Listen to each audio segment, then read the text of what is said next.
Bonjour à tous, on se retrouve aujourd'hui donc pour la vidéo du fil chaud horizontal, donc chose promise.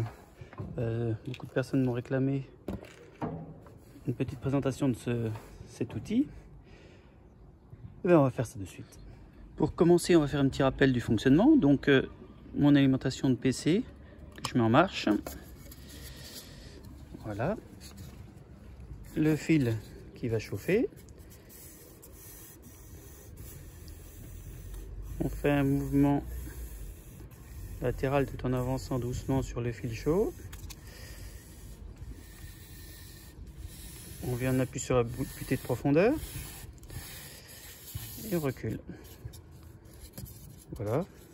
Donc là, pour démonstration, on va couper de l'autre côté.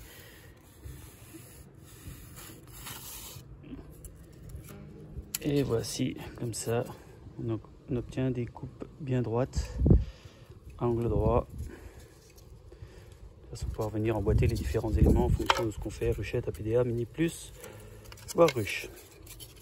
C'est composé d'une plaque de plexi, de façon à ce que le polystyrène puisse bien glisser dessus, hein, comme pour le fil vertical.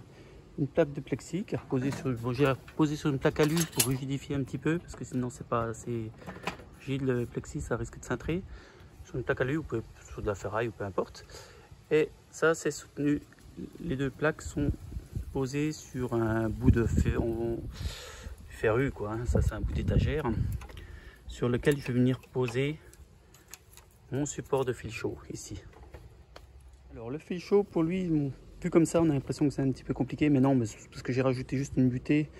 À la place de régler à chaque fois avec des petites cales que je mettais derrière, ici je mets des cales d'épaisseur, or des morceaux de planche, des morceaux de ferraille, peu importe, en fonction de la distance que vous voulez entre le fil et puis la butée, ben, vous rajoutez des bouts de planche. Donc moi j'ai fait un système fixe qui se règle avec des papillons derrière, donc je tourne mes papillons pour faire plus ou moins avancer ma butée.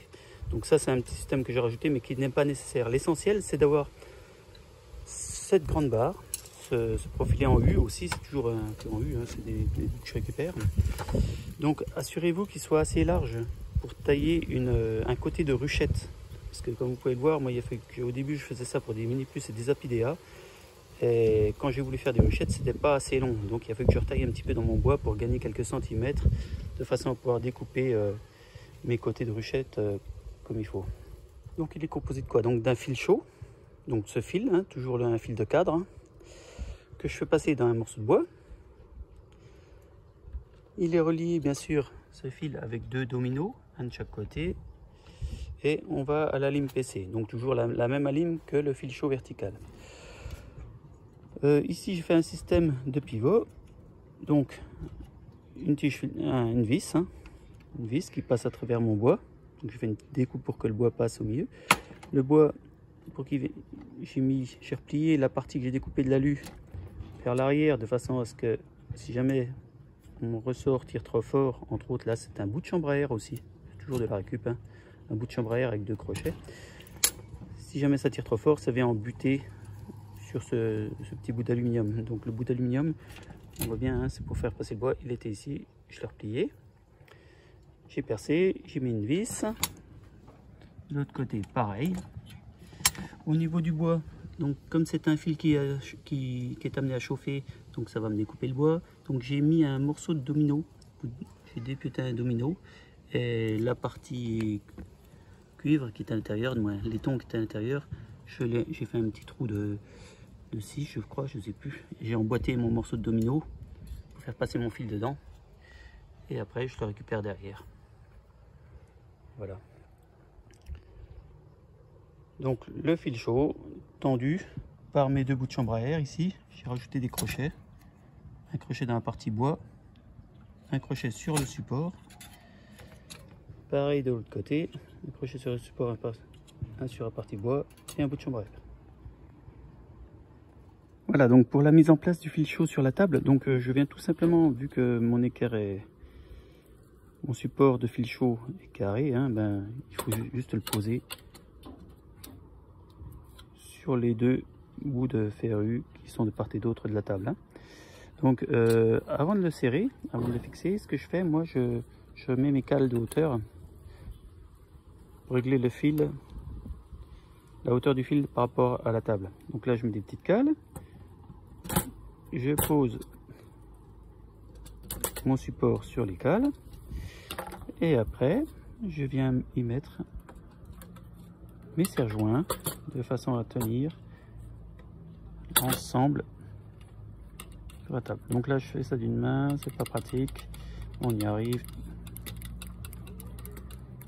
Voilà, une fois, tac, et c'est un peu centré. On va mettre le deuxième serre-joint un peu juste, n'hésitez pas à le faire un peu plus large.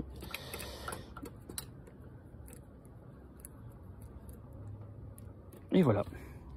Et donc là j'ai, donc ça ce sont mes petites cales d'épaisseur, hein. Vous voyez, je fais des petites cales d'1 mm, de 1,6 en fonction de la hauteur que je veux du fil ici par rapport à la table. Je rajoute des cales en dessous. Voilà. Donc pour la longueur du fil chaud et l'entraxe entre les deux morceaux de bois, donc n'hésitez pas de faire du 62 ou 65, 70, ce serait très bien, de façon à pouvoir passer facilement les côtés de ruchettes, si toutefois vous faites des ruchettes polystyrène aussi. On arrive donc au terme de cette petite vidéo qui, je l'espère, répond à vos attentes, hein, parce que j'ai eu pas mal de demandes concernant cet outil fil chaud. J'espère que ça vous permettra d'avancer dans vos projets apicoles et puis je vous dis à bientôt. Au revoir.